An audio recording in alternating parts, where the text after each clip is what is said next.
Hi guys, it's Teresa. Welcome back to my channel.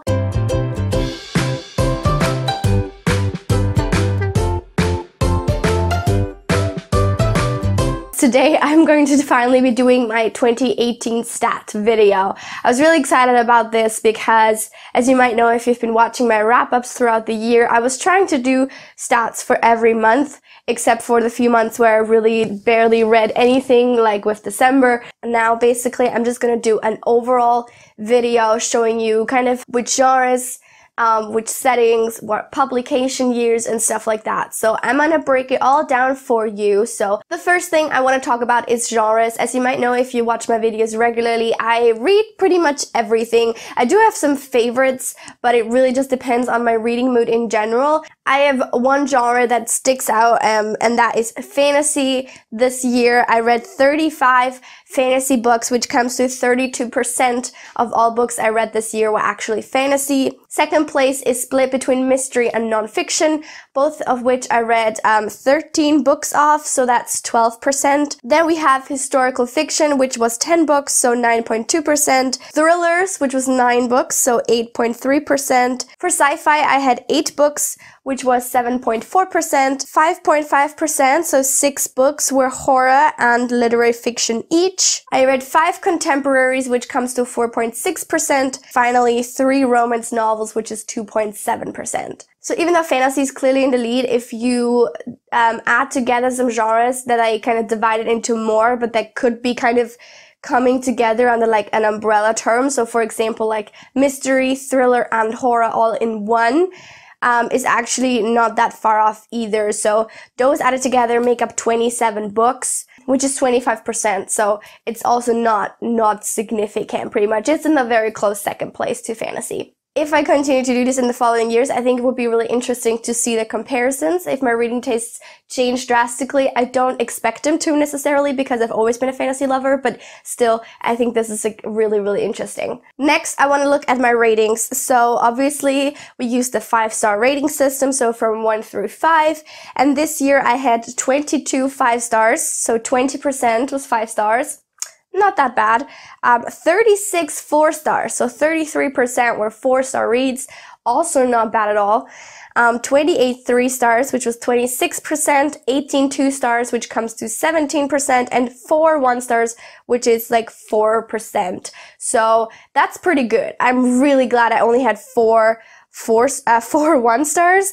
And overall, like, and on average, I rated the books I read this year 3.45 stars. So I think that's pretty spectacular, honestly. If you're interested, as I said, I read 108 books this year, and that comes to 40,750 pages. Now that's crazy. Like, that's a lot of pages. Breaking it down, that means I read books on average with a length of 377 pages, and I read on average 112 pages a day, which I think seems pretty reasonable, right? Like 100 pages a day, give or take, is kind of like, I think, what a lot of avid readers come to. When we look at the authors, I break it down between gender and then also whether they're new to me or not. So we have 65 female authors, which is 60%, 39 male authors, which is 36%, 3 books basically that were written by both female and male authors.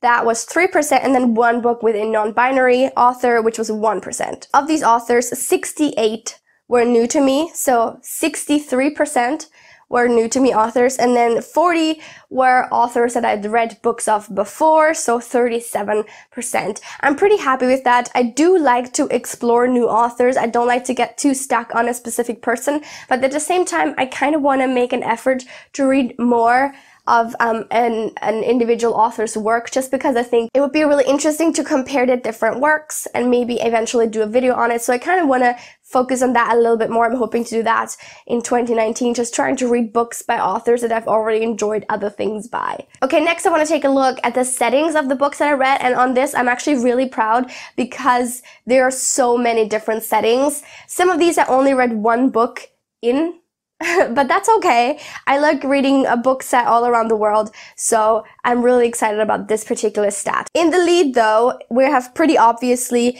England with 29, the US with 28, and then a fantasy setting, which is extremely vague, but I didn't know how else to categorize it, of 20 books. Then I had 5 books set in Japan, 4 books set in space, also quite random. I also had 4 books set in Australia, 2 books set each in Italy and China, and 3 books set all around the world. So that's kind of books that don't have a specific country setting, but that kind of, very difficult to pin down, so I'm just calling them world. And then for the rest of the countries, I have 1 each, so I'm just gonna go through them and tell you which countries they were. India, Afghanistan, Yugoslavia, Canada, Vietnam, Greece, Iceland, Egypt, New Guinea, Spain, South Africa, and North Korea. So again, pretty varied, pretty much all over the place. Another interesting thing I think is release year. So I try to get a good mix of new releases, old books, and then like sort of vaguely new releases, but not necessarily that year or the previous year. And I have 3 categories for this because otherwise it makes it really difficult. So I have 2018, 2000 to 2017, and then before 2000. The majority obviously was 2000 to 2017. I have 79 books here. 15 were from before 2000, and then 14 were 2018 new releases. The last stats that I want to take a quick look at is whether the books I read were quite popular or more obscure. I try to not just read the most hyped books just because A, I tend to be quite disappointed a lot of the times, and B, it's kind of boring when everybody reads the same things, right? Like, you want to find new books as well, so I try to kind of mix it up a little. I didn't do as well this year as I would have liked.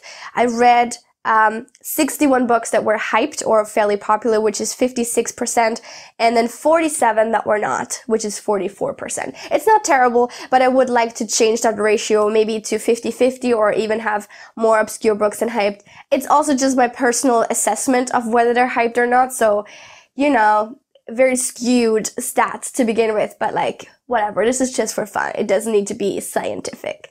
And so to close out the video, I really wanted to talk about the books that I DNF'd this year as well. So I don't have, and I kind of hate myself for this, I don't have a specific system by which I sort of classify DNFs or by which I take note of DNFs on Goodreads and stuff like that. Like, it's very arbitrary. Like, some books I add on Goodreads as read, others I don't.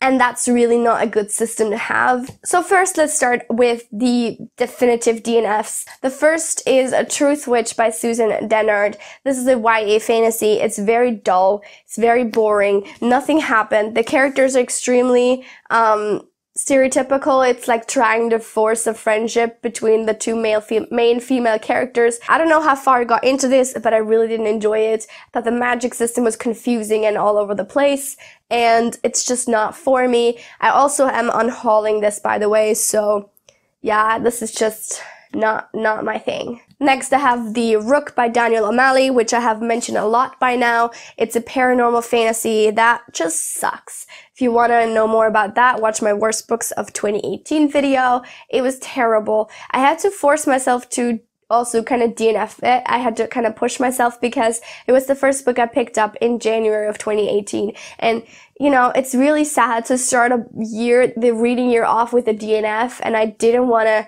do it, but I mean, the second I decided I wasn't going to continue, I felt such relief because there's no point in reading books that you're not enjoying. I also DNF'd A Study in Charlotte by Brittany Cavallaro.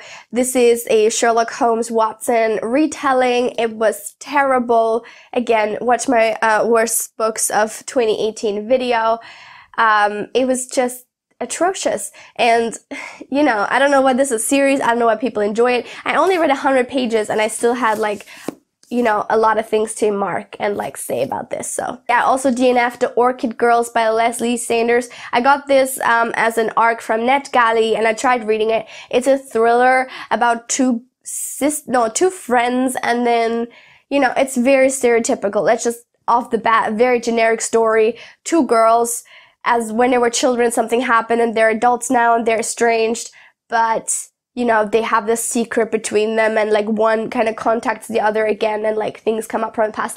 You've read this book a million times before. It's nothing special whatsoever. And then one of the girls as an adult is a social media star, on Instagram, Insta famous, and I was no.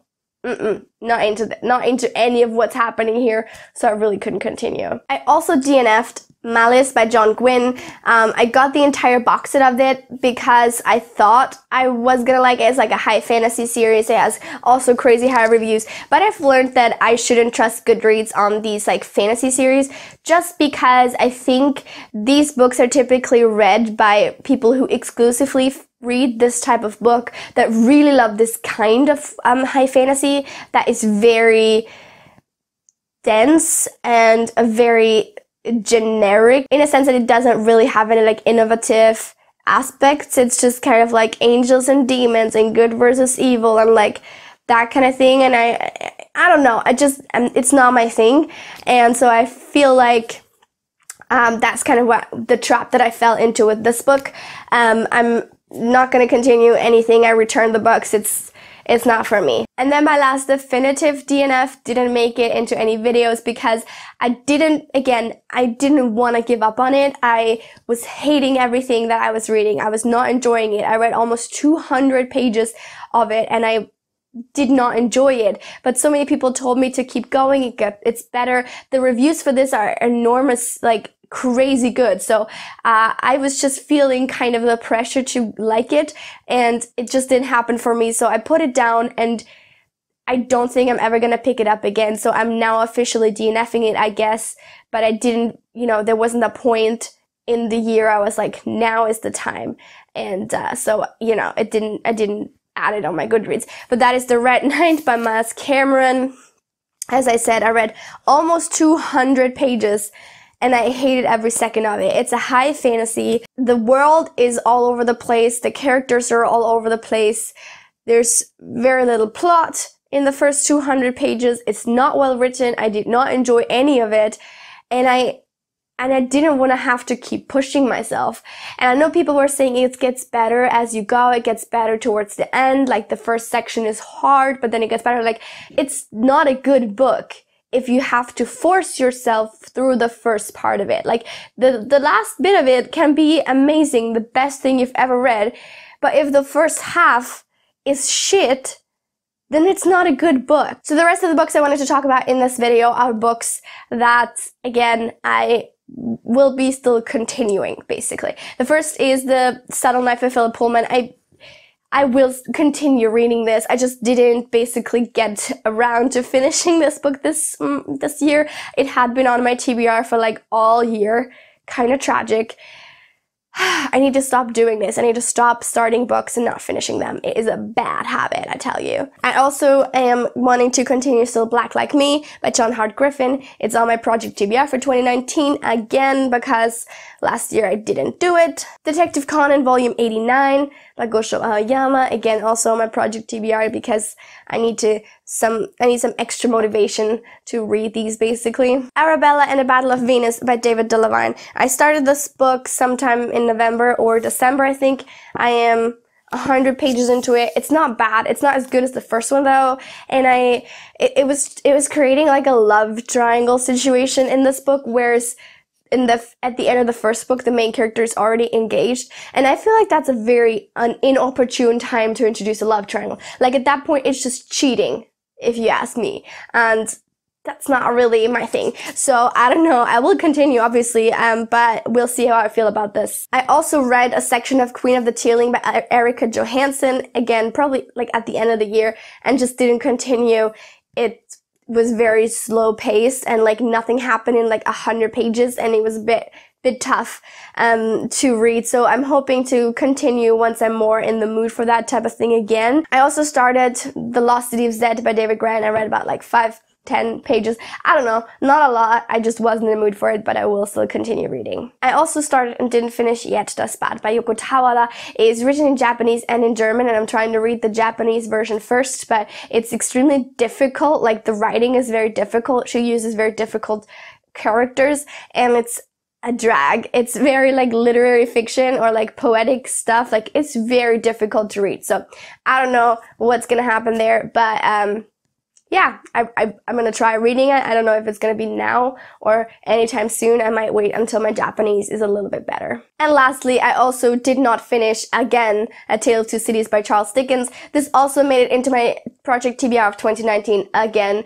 it was on 2018. I didn't finish it. It's an issue. If you go to that video, there should be a poll up asking you guys if you want me to continue, if you recommend me to continue A Tale of Two Cities, because I kind of don't want to, but I don't know. I feel like it's one of these books that you probably have to have read at some point, and yeah, I'm just kind of torn on that. But that is it for this video. I hope you guys enjoyed it. Let me know how your 2018 overall reading year went. If you enjoy stat videos, how you feel about DNFing and like adding them on Goodreads or not. Like I don't have a clear sense clearly because I don't follow a strict system of anything in that regard, so let me know in the comments down below. Also, please don't forget to give this video a big thumbs up and subscribe if you haven't already. I upload every Tuesday and Friday and sometimes Sundays, and I will see you very soon with another video. Until then, have a lovely week.